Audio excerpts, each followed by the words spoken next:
বেতুয়া লঞ্চঘাট থেকে বের হয়ে ভোর শুরু করে দেয় এমভি কর্ণফুলী 14।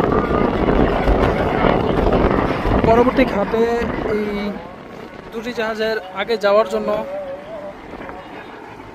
দেখুন কিভাবে স্পিড বাড়িয়ে দিচ্ছে এমভি 14।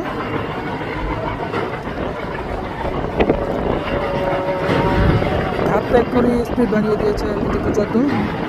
পরবর্তী ঘাটে সবার আগে যাবে এবং যাত্রী তুলবে। বেতুয়া চরফ্যাশন রুটে যারা যাতায়াত করেন এমভি 14 গতি কীরকম এবং সার্ভিস কীরকম আপনারা জানাবেন। টিপি 14 সম্ভবত জিতে হওয়ার পর থেকে বেশ ভালো